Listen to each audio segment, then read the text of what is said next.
let's keep moving. We're going to move into the second Friday night game. It's the Brisbane Broncos, the man that was kicked out, told there was no multi-year deals for people over 30 versus one of the men that got a multi-year deal over the age of 30. So you've got the two boys going head-to-head. Reynolds knows his playbook like the back of his hands. They're out for blood. They're top of the table. But obviously, guys, the big news for the team on the right-hand side, that South Sydney Rabbitohs side, is obviously Jack Whiten has signed. So what we're going to do is, Baxter, after we go to lineups, we'll talk about Jack Whiten. We'll talk about it from a perspective of how we can help South Sydney. Then, guys, if you want to hear about how we think it affects the Raiders, that will be in the future episode when we do talk about the Canberra Raiders. So if you want to hear both perspectives, definitely listen to both episodes. But you've got the Brisbane Broncos, top of the league. You've got Reece Walsh, Jesse Arthurs, Katoni Staggs, Herbie Farnworth, Suan Cobbo, Jock Madden, Adam Reynolds, Thomas Flegler, Billy Walters, Keenan Palaciat, Kurt Capewell, Jordan Ricky, Patrick Carrigan, Corey Pax, Corey Jensen, Cobe Hetherington, and Martin Tapau in the 17. Dean Mariner in the 18, with the extended bench being Brandon Pakura, Xavier Wilson, Deloise Huta, and Jordan Pereira. So obviously Ezra Mann out with the hip drop for 1 week. Payne Haas out with the hip drop for 1 week. So two massive, massive losses for the Brisbane Broncos. As we know, Payne Haas does sit alone at the top of the Dally M leader. But as the Cast Patrol said on one of the comments on Facebook, and I started crying when I read it, was he's about to hip drop his way down the ladder this weekend, getting no points, being suspended. So thought that was an absolute cracker. Shout out to the Cast Patrol. But Baxter, talk to me about this side. Obviously, you're a Cowboys fan. You're a Queenslander. It's a Queenslander side that is doing well. They're top of the league. Talk to me about this side. Where's it all change in a year's time? I think the addition of Reece Walsh at fullback has really helped them move forward and up the ladder.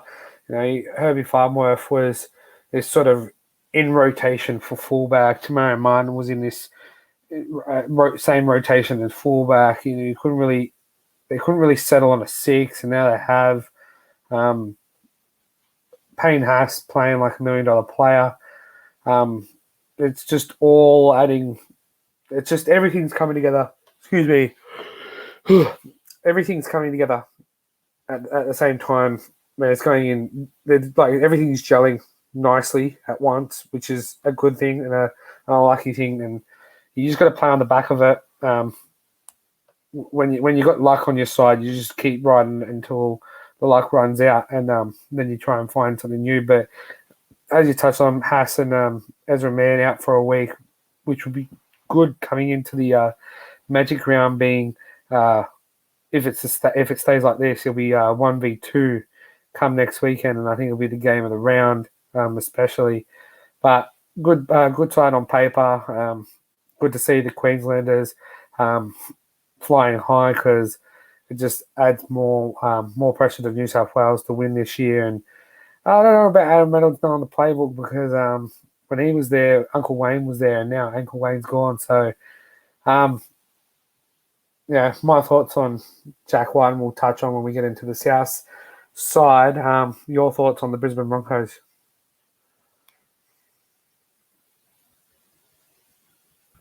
It's a solid squad. Obviously, Ezra Mann and fucking Payne Haas, you take them out of the side. You take those calibers of players out of any side in the NRL, and you're going, that team's not winning this week. But I look at this Broncos side, and I'm not going to rule them out completely, because I still think they have a chance. You've still got Reece Walsh, who's been explosive, probably the fullback of the year so far.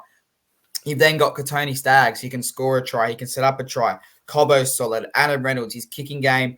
On his day, he has one of the best attacking kicking games in this competition. Probably second to Nathan Cleary, if you want to be completely fair. You've then got the big boys in Flegler, Marty Tapau, Hetherington, Capewell, Carrigan. They can all chip in here to help Payne Haas. But it is a massive, massive hole in this side. So it's a good side. It's a strong side. It is slightly weakened, but you did mention Magic Round next week, and I think if there's one game I want to see Brisbane win, it's the Friday night in Magic Round, because that makes the rest of the weekend a great weekend, because their fans are on the piss and having fun. But let's chuck it over to the South Sydney side. You've got Latrell Mitchell, Alex Johnston, Isaiah Tass, Campbell Graham, Tane Milne, Cody Walker, Lachlan Ilias, Tavita Totola, Damien Cook, Jai Arrow, Michael Cheekham, Jacob Host, Cameron Murray, Jed Cartwright, Davey Maoli, Hame Sele, Tom Burgess, and Fafita in the 18th man, with the extended bench of Blake Tuff, Josiah Karapani, Ben Lovett, and Dean Hawkins. So obviously, first of all, big talking point, probably one of the worst kept secrets in the NRL. Today, Souths officially announced that Jack Whiten has signed a 4-year deal. From all accounts, I believe that it is going to be in that left center. So you're going to have a pretty strong lineup if you think you've got Latrell Mitchell, Alex Johnston, Campbell Graham, and Jack Whiten in that back line. You then chuck Cody Walker, who again, on his day, can be an absolute brilliant attacking 5'8". You've got the youth of Lachlan Ilias moving forward, and you've got them behind a massive forward pack, which is going to be terrifying and probably puts them in the top 2 or 3 favourites for next season. But talk to me about this side. Give me your thoughts on, obviously, Jack Whiten. I'll give you mine after that, and then we'll get our predictions and keep moving. Yeah, look, this side really interesting. They played really good football last week. In their win over the Penrith Panthers on Thursday night. It was good to see that they could identify a weakness within Penrith and exploit it, with Jaden Sammer going to the right side centre position. 2 tries in the last 10 minutes. I thought Penrith were home and hosed with that, but then it's never over until the fat lady sings. And unfortunately, Tago goes down with an injury, reshuffle in the back line, and they conceded 2 tries. But nonetheless, you got Tavita Totola coming back from his knee injury. That moves Hame Sele into the bench position and Daniel Fafita into the 18 jersey.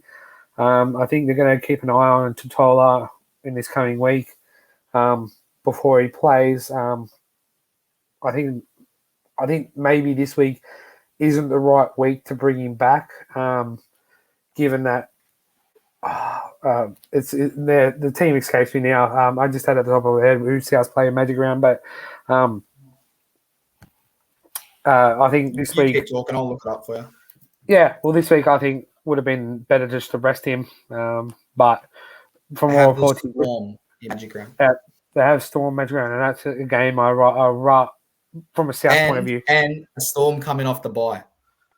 Storm coming off a bye, even impressive. So that's another reason why I would have loved to have had Tavola to have another week off before coming back.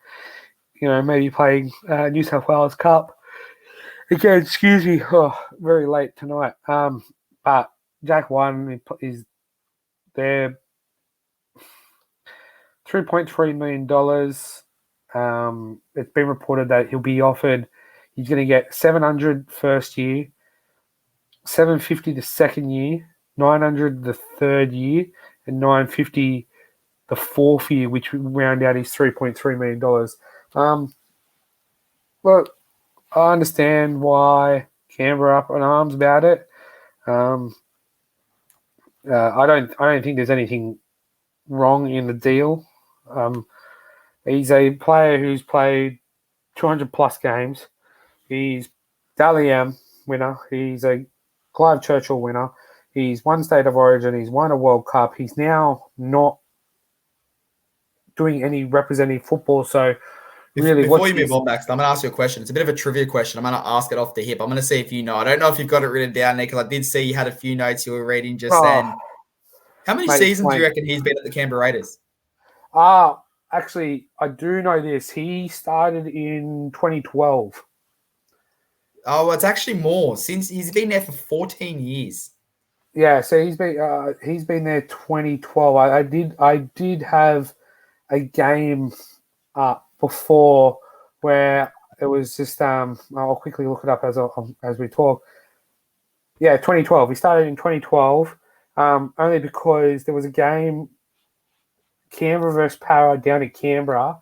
I think it was High Marshes last year, and there's a young 17-year-old Jack Whiten playing right hand centre and scoring on that day. So that's something I know. But yeah, he's been there a long time. But what's what's a player like that I've just mentioned that just had, what's his market value? I'd love to see the NRL come up with a clear picture of how they determine what a market value is for a certain type of player, I think regardless of where he's playing.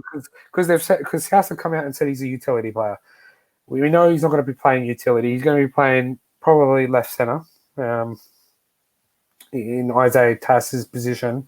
Then he's going to be probably playing maybe in the halves if there's an injury. You know, you can use him there. You can use him to cover Cam Murray if he needs a rest. He can move within the back line itself. So I don't think to say, to the NRL, he's a left centre or whatever, regardless of what the position, just, use a criteria. He's played 200 games, Clyde Churchill, Dally M winner, Origin winner, World Cup winner. He's not playing rep footy, so that might save him a bit. But I've got no issues in the money he's getting. He's getting less, and he's out there to win a prem. He's got 4 years to do it, because if in the next 4 years, let's say South win 2 of them, not saying back to back or anything, but let's just say the next 4 years they win 2 of them, it's another tick in the box for him, and he can retire a happy man with all the accolades that he's already received. So I think it's a good deal. Sad to see a one club player now not a one club player anymore at the end of this year, and I've got nothing against it. Like, listen, I think if I look at this perspective, and I'm a Roosters fan, and I'm going to keep this as real as possible. I'm not going to be biased in how I speak about, obviously, Jack Whiten, but I just think if I was in his position, you know what? Am I going to stay at Canberra? No. I've got no issues with him leaving. Let's be completely honest. No disrespect to anyone from Canberra, because if you told me I got to go there every weekend for a little adventure, I probably would, but not a lot of players want to live in Canberra. So there's your first issue. He then moves into Sydney. Now you've got the rights where he could go get a deal with Fox Sports where he's commentating for a game, or he's doing analysis or something along those lines. So he could get a job somewhere. There is more opportunities here for him in Sydney rather than Canberra where he can do stuff. So that could be one massive draw card. We saw what happened when the Roosters signed Cooper Cronk. A massive part of that was he had that connection with Fox Sports. And I think the South Sydney Rabbitohs have turned around and gone, okay, that's how they're getting players to move down to Sydney. Why don't we do a bit of the same and get him down into Sydney? But I think the thing that has the Raiders up in arms, and they've obviously lodged an appeal to Abdo. Abdo's accepted it. They're going to put this contract, whatever it is, under the microscope, is it's a dangerous precedent if you start letting players take massive unders. So like you said, we need to find out what a market value is, because, okay, he might not be playing international football, but that's also now where the Raiders have said, was it South Sydney that told him to retire so they can get him for cheaper? So that's actually part of the report that they've submitted. So, I mean, I believe Jack Whiten. Jack Whiten said he wants to spend time with his family. He's a stand-up bloke. He's a great bloke. I believe with him there. But I think where the NRL will look at is, it's been reported that Latrell Mitchell took massive unders by South Sydney. They've announced that. You've then got Damien Cook, who's apparently taken unders. You've got Cam Murray that's taken unders. You've now got Jack Whiten that's taking unders. Why are we not having the same discussion that we have with the Melbourne Storm when they've got players, with the Sydney Roosters when they've got players, with the Penrith Panthers? Exactly. But look at Penrith. They're getting torn apart every single year, yet they're not signing big names, but South Sydney are. Well, the difference, I think, with Penrith, right? Penrith on the back, Penrith are on the bad end of the deal with all these juniors that they signed for 5 years back when they were playing, when they were first into the club, when they were terrible. And now that most of these guys are coming off their contracts. Damien Cook, Cameron Murray, Latrell Mitchell, Cody Walker, they've all signed a contract. But for Penrith, right,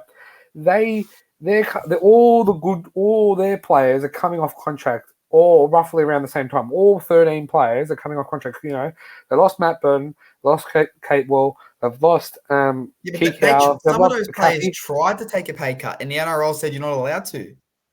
Well, with them, they're a bit different because they're younger, okay? So it's not like Api Koroisau. If Api Koroisau came out and said, I'm retiring from rep football, then yeah, you could maybe put him in that same basket as Jack Whiten, where he can probably get less to stay. But when they're active to play Origin and they're active to play international level, they're killing it with their back-to-back premierships. It's hard to say.